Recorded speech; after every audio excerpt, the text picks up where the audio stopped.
வணக்கம். இன்றைக்கி வாழைத்தண்டு பொரியல் எப்படி செய்கிறதுன்னு பார்க்கலாம். இந்த வாழைத்தண்டில் நம்ம உடம்புக்கு நன்மை தரக்கூடிய ஊட்டச்சத்துக்கள்லாம் நிறைய நிறைஞ்சிருக்கு. அதில் முக்கியமான ஒன்று என்னென்னா, இதில் நிறைய நார்ச்சத்து அடங்கியிருக்கு. அப்புறம் இந்த வாழைத்தண்டு ஜீரண கோளாறுகளெல்லாம் சரி செய்யும். இந்த வாழைத்தண்டு சாறு இருக்குது இல்லையா, அந்த சாறு நம்ம உடம்புல இருக்க நச்சுத்தன்மையெல்லாம் வெளியேற்றத்துக்கு உதவி செய்யும். வாழை மரத்தை பொறுத்த வரைக்கும் அதில் வர எல்லா பொருளுமே நமக்கு பயனளிக்கக்கூடியது தான். அதுலேயும் முக்கியமாக உடம்புக்கு நன்மை தரக்கூடிய மருத்துவ குணம் உள்ளது வாழை மரம். இப்போ அந்த வாழைத்தண்டு பொரியல் எப்படி செய்கிறதுன்னு பார்க்கலாம். வாழைத்தண்டு பொரியலுக்கு தேவையான பொருள்: வாழைத்தண்டு ஒரு அடி உள்ள ஒரு தண்டு எடுத்துக்கலாம், மஞ்சத்தூள் 1/4 தேக்கரண்டி, உப்பு 1/2 தேக்கரண்டி, பத்தலைன்னா அதுக்கப்புறம் சேர்த்துக்கலாம், எண்ணெய் 2 தேக்கரண்டி, கடலைப்பருப்பு 1/2 தேக்கரண்டி, உளுத்தம்பருப்பு 1/2 தேக்கரண்டி, காஞ்ச மிளகாய் 3, கருவேப்பிலை 2ங்க, பூண்டு 3, சின்ன வெங்காயம் ஒரு 10 எடுத்துக்கலாம், ஒரு கப் வர அளவுக்கு இருந்தால் போதும், தேங்காய் துருவல் 2 தேக்கரண்டி. இந்த வாழைத்தண்டை பொறுத்த வரைக்கும் அதில் நிறைய நார் வர்றதுனால அதை சாப்பிட்றதுக்கு நிறைய பேர் விரும்ப மாட்டேங்கிறாங்க. அதனால் நறுக்கும் போதே அதிகமாக இருக்கக்கூடிய நாரெல்லாம் வெளியே எடுத்துடலாம்.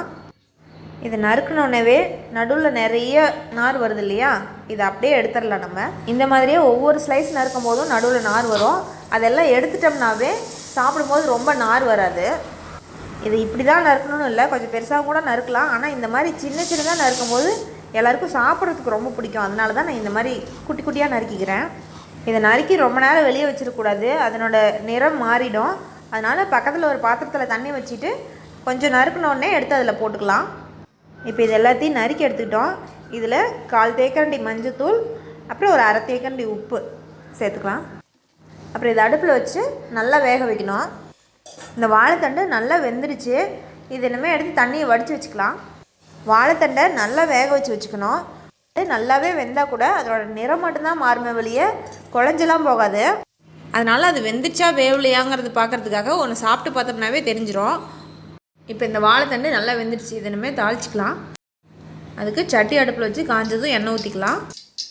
எண்ணெய் காஞ்சிருச்சு. கடலை உளுத்தம் பருப்பு போட்டுக்கலாம், மிளகாய் கிள்ளி போட்டுக்கலாம்,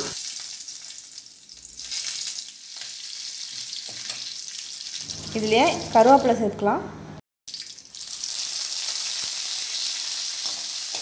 கருவேப்பிலை பொரிஞ்சதும் இடித்த பூண்டு அதிலே சேர்த்துக்கலாம்.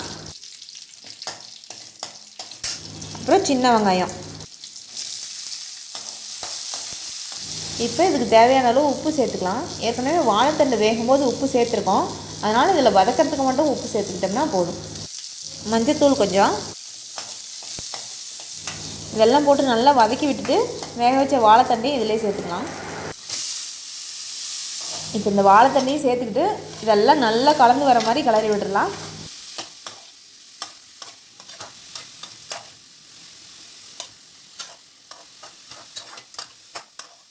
இந்த சமயத்தில் நம்ம உப்பு காரம் எப்படி இருக்குன்னு பார்த்துட்டு பத்தலைன்னா சேர்த்துக்கலாம். இந்த வாழைத்தண்டுக்கு 2 வரமிளகாய் மட்டும்தான் போட்டிருக்கேன். அதனால் இதில் காரம் பத்தாதனால நான் இன்னும் கொஞ்சம் வெறும் மிளகாத்தூள் சேர்த்துக்கிறேன். இந்த வாழைத்தண்டு பொரியல் நல்லா காரமாக வேணும்னா இன்னொரு முறையில் செய்யலாம். எப்படின்னா, இந்த முறையில் செய்யும்போது வரமிளகாவை கிள்ளி போட்டு தாளித்தோம். ஆனால் இன்னொரு முறையில் வரமிளகாய் கிள்ளி போடாமல் வரமிளகாவையும் தேங்காவையும் மிக்சியில் போட்டு ஒரு அடி அடிச்சுட்டு போட்டுட்டோம்னா அந்த காரமெல்லாம் வாழைத்தண்டில் இறங்கி அதனால் காரமாக இருக்கும். அந்த மிளகாத்தூள்லாம் பச்சை வாசனை போக முடியாது, நல்லா வதக்கி விட்டுருணும். கொஞ்சம் நேரம் மூடி வச்சு கூட வேக விடலாம். அவ்வளோதான், இதெல்லாம் நல்லா வதக்கியாச்சு. இனிமேல் தீயை அணைச்சிட்டு இதுக்கு கொஞ்சம் தேங்காய் பூ தூவிக்கலாம். இப்போ இந்த வாழைத்தண்டு பொரியலை நல்லா சாதத்தில் போட்டு பிசைஞ்சு சாப்பிட்றதுனால சாப்பிட்லாம், அப்படி இல்லைன்னா எல்லா சாதத்துக்கும் தொட்டுக்கவும் வச்சுக்கலாம்.